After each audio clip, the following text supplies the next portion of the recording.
be quite good in diagnosis. We are already getting a lot of DNA level molecular reasons for these disorders. We are pretty far also, well, at least in some points, in understanding the mechanisms, and those are obviously extremely important to be able then to target the therapies correctly. And we may be now shifting into the time of where we could say that the emphasis is on therapy.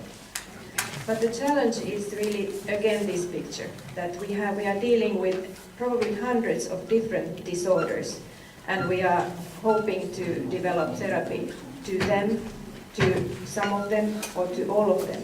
I think this is something that we can't yet, even the researchers cannot know whether there will be some kind of general therapies, or whether every individual mechanism should have somehow its own therapy. I'm a little bit too short to be a speaker.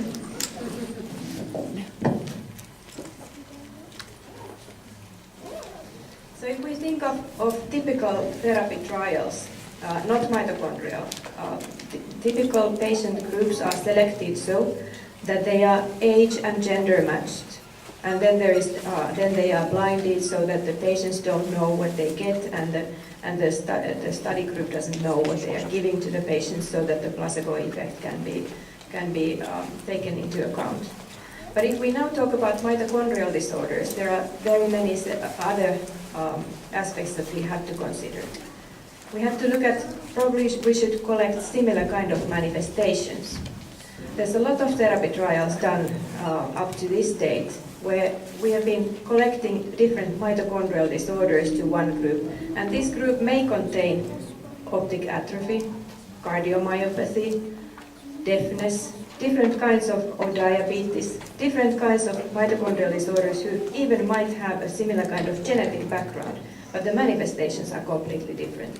So if I would come from outside from the field and then look at these groups of mitochondrial disease patients who have been selected for therapy trials, I would ask them, why are you combining the heart disease with an eye disease and then concluding something about the effect of therapy?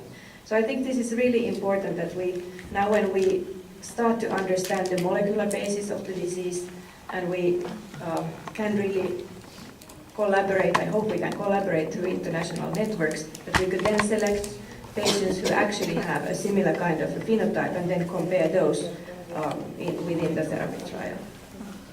Then the question is about the splitters and lumpers that have been talked about here as well, that we have been, when we search for molecular diagnosis, we are splitters in that sense, that we look at the DNA diagnosis and that is defining a disease. But now if we look at then the therapy group, should we be a little bit of lumpers now again, think how the disease is manifesting, and of course try to get the genetic background as close as possible, but this is a question that I necessarily cannot answer, and I can throw into the audience. What do you think, that should we actually focus more on the similar kind of phenotype? Is that a sign of a certain kind of physiological response to the defect, and collect groups on that basis? So if we look at mitochondrial DNA mutations, should we have patients who actually have a similar amount of mutant mitochondrial DNA? This is again one further complication to collecting the groups. Similar stage of severity. Early onset disorders typically respond to therapies better than late onset disorders. And then we should also have enough patients to have placebo controls, to be able to blind, to do a double-blind study. So when the Cochrane review was done, and Patrick Ginner and colleagues were reviewing the previous therapy trials, I don't think it is really a wonder why we haven't really had any kind of successes so far, because the groups are very small, they are very heterogeneous, and we might be even throwing some effective therapies away because there is no significant or statistical significance. There might be one patient in that heterogeneous group who benefits from the treatment. But these are kind of ideas, and I don't think anybody has answers to them, but it is clear that we really need international collaboration.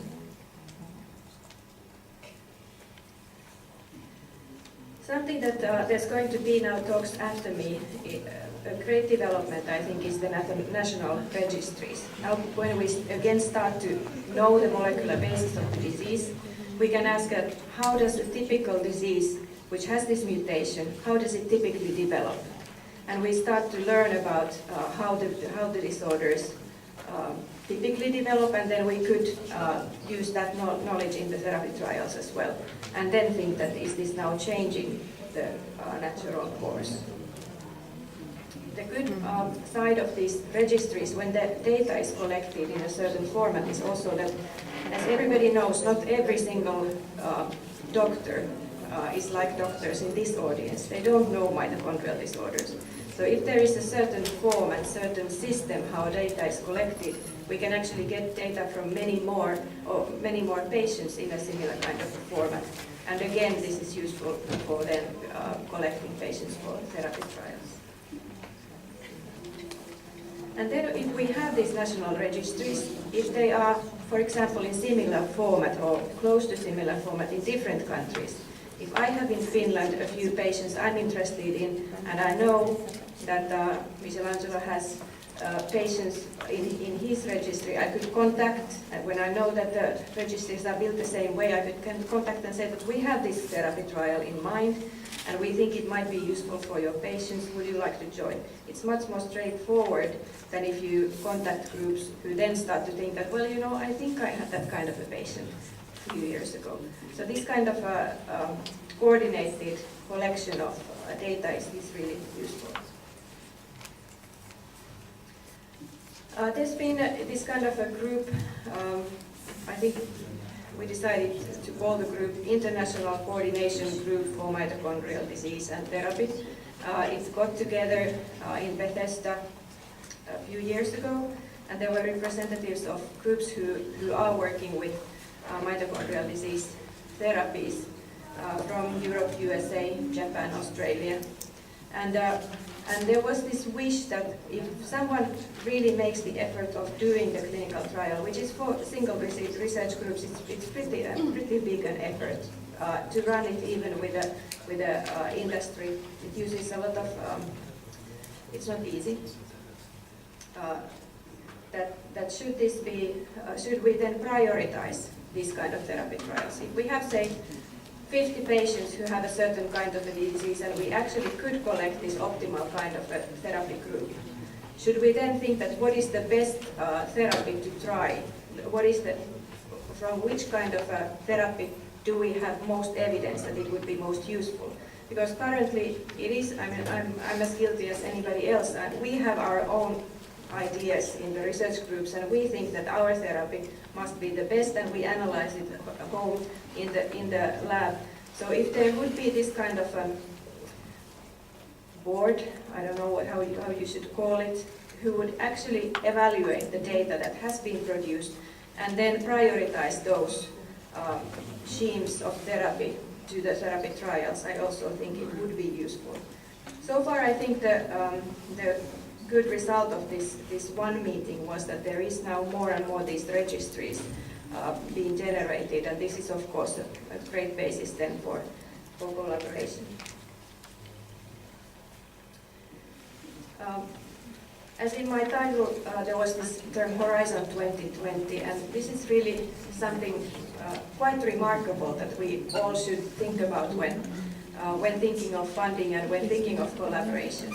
So that's a huge amount of money that EU has decided to put into funding research. 80 billion euros of funding for 7 years.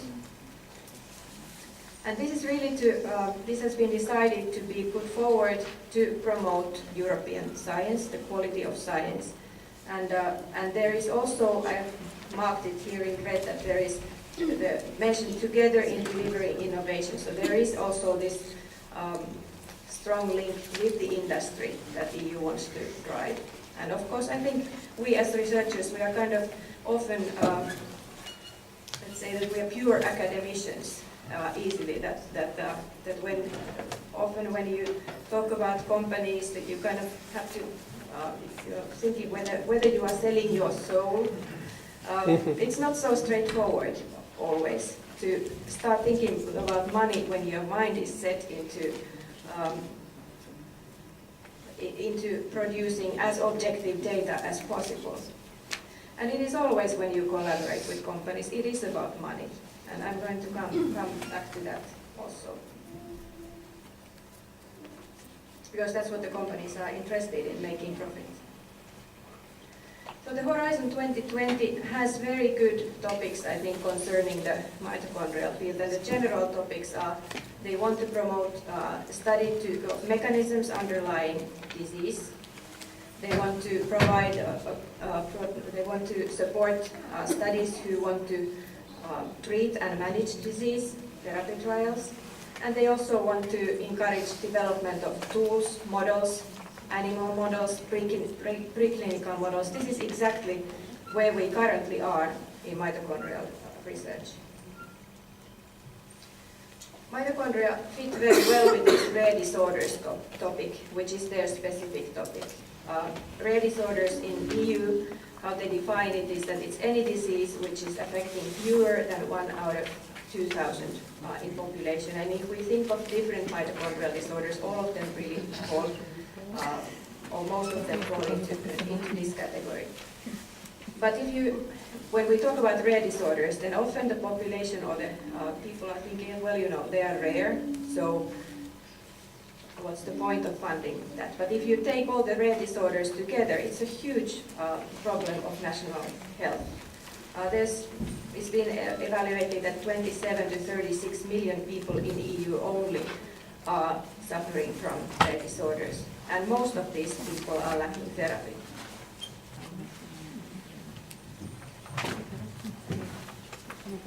So EU has recognized these special issues for rare disorders, and that's why they want to support it. They recognize that there are small and dispersed populations, patient populations, which means that EU has to promote collaboration. And also the nature of the therapies is novel. That we cannot necessarily use something that is already there, so it needs this kind of heavy development in research, in basic research. They want to support academic collaboration with companies, but they also recognize that this is really troublesome because companies are interested in making profit, and there's a limited market for such therapies.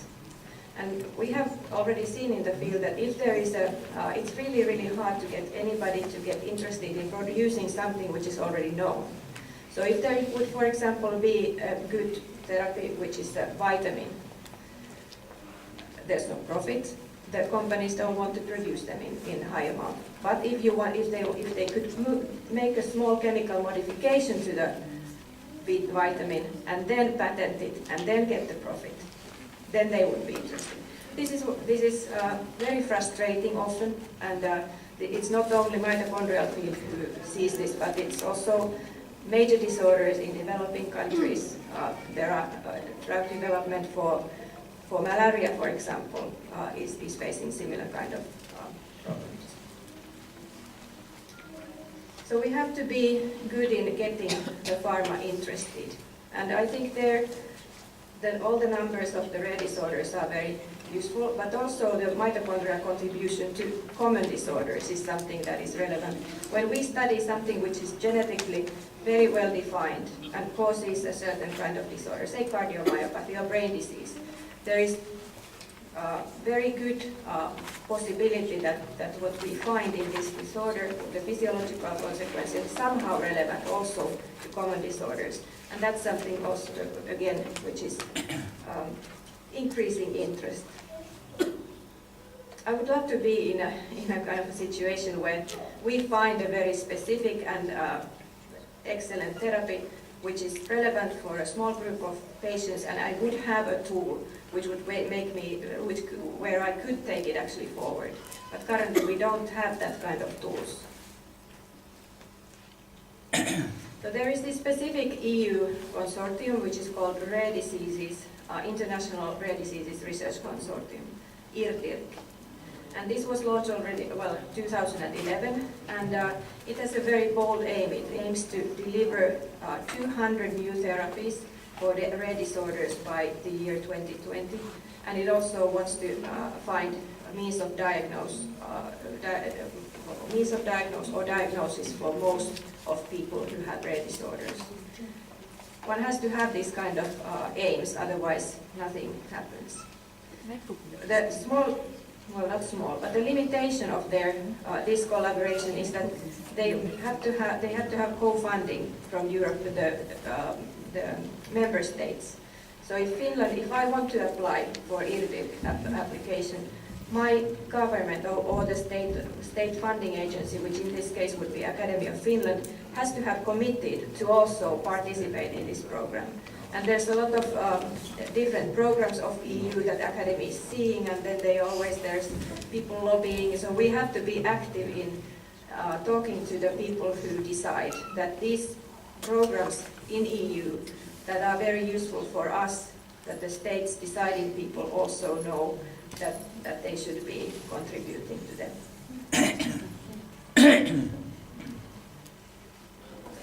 These grants that you can apply through this program are pretty considerable. There's 5 to 6 million euros per grant, and at least based on the information they give, they say the total budget is 60 million euros, meaning that they would fund 10 projects, which is really exceptional.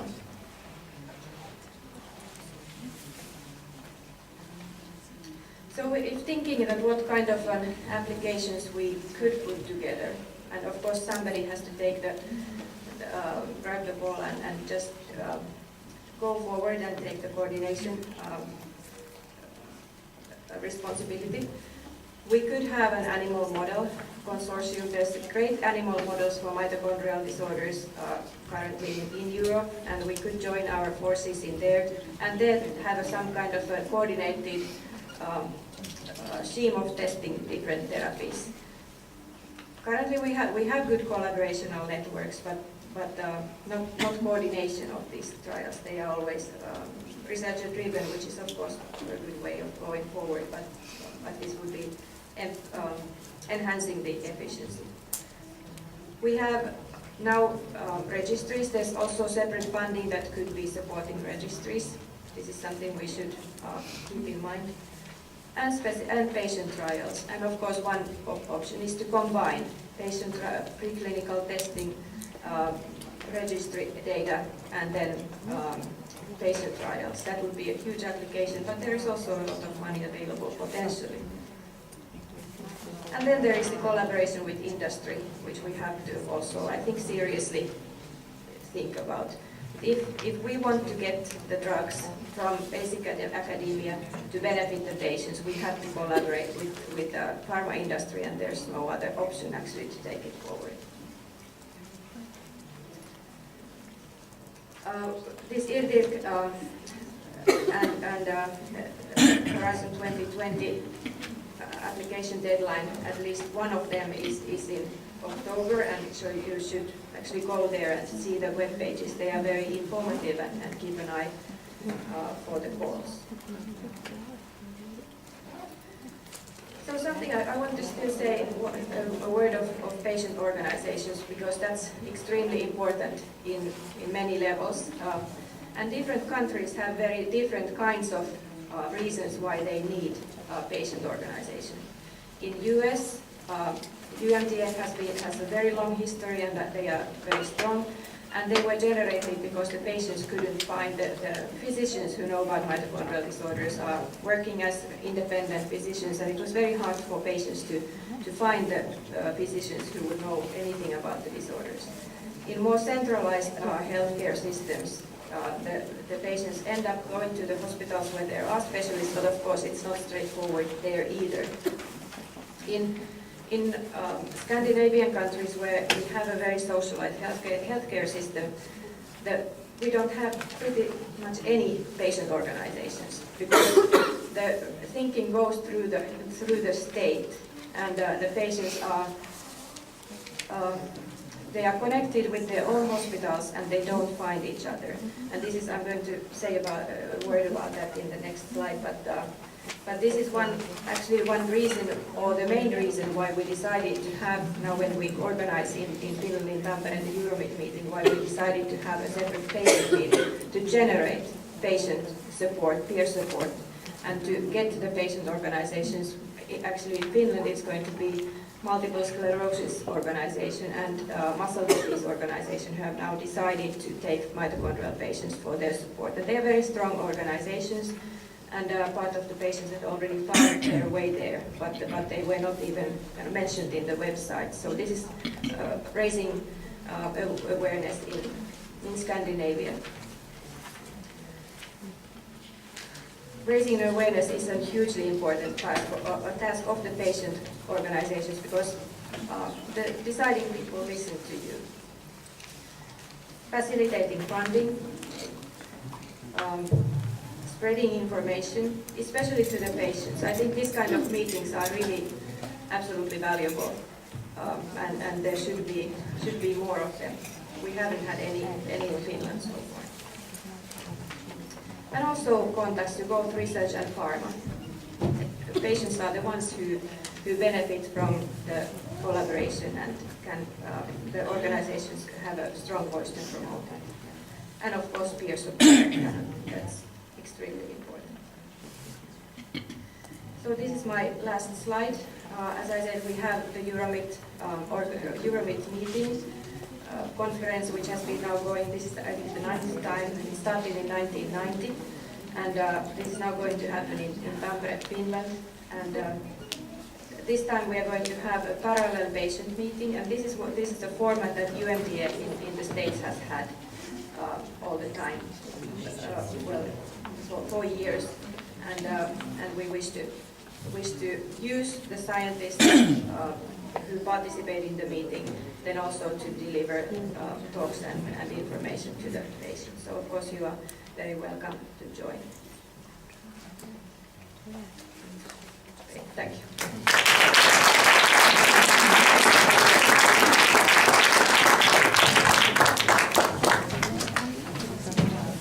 Thank you, Anna.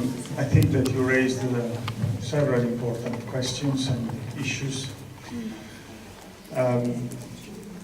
I think we are well poised relative to other areas of rare diseases, because as you pointed out, I think that we can really make a point that our primary mitochondrial disease can stand as paradigms for common disorders of high social impact. So I think that we could raise, if we are able to speak with a common voice, the interest of the big pharma, and there are tools, and I think that you are fully engaged to show this. There are now tools, pharmacological approaches, and maybe other approaches that lead to some hopes. So I think that this should be a central issue of discussion. I'm wondering if Michelangelo is still willing to organize a side meeting today or tomorrow about this. I mean, it will be very important. And we certainly would like to consider the possibility to apply for a common initiative or common initiatives for the Horizon 2020 deadline in October. Any questions or comments about this at this point? Yes, please, Michelangelo, and then Michelangelo, come here.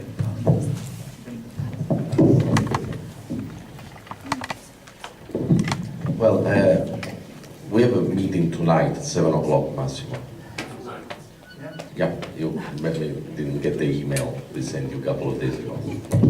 No record. Actually, we have, it's finally probably time. The idea that Piero had at the beginning when we decided to organize this meeting here, to put together different expertise from Europe to have a kind of round table together here and leave this room today with a common idea how to act, at least in the next Horizon 2020. It's finally time to do something at European level between mitochondrial countries with expertise, with countries with expertise on mitochondrial disorders. Unfortunately, Professor Di Mauro could not join. The German network is not here today, but I think we need to keep talking about this probably in Finland during the Euromit. I think Piero is organizing kind of a roundtable with the IMP in Tampere, where different people, probably you can say something about that. So in next June, I think Piero is organizing a roundtable in Tampere, where other countries will stay together at this table and try to find a common way out to apply to Horizon 2020. So I think Italy want to absolutely work with you. We should try to get agreement from other countries and start working and write down the project for this Horizon call. Piero, magari ci puoi dire, no, ci dovrebbe essere. We are going to organize, I don't know it very well, we are members of IMP, parlo italiano, forse può essere utile anche per i pazienti questo. Mitocondriali è parte dell'IMP, che è l'associazione internazionale, diciamo la federazione internazionale che abbiamo richiamato stamattina delle associazioni di pazienti nazionali.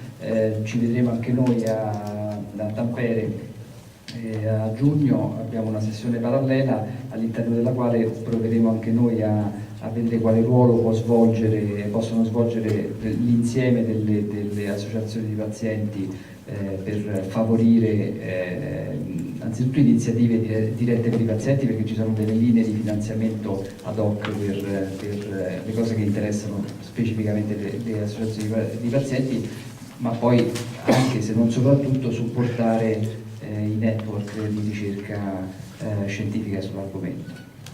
Di questo è quello che ci apprestiamo a fare. I will translate later. Other comments?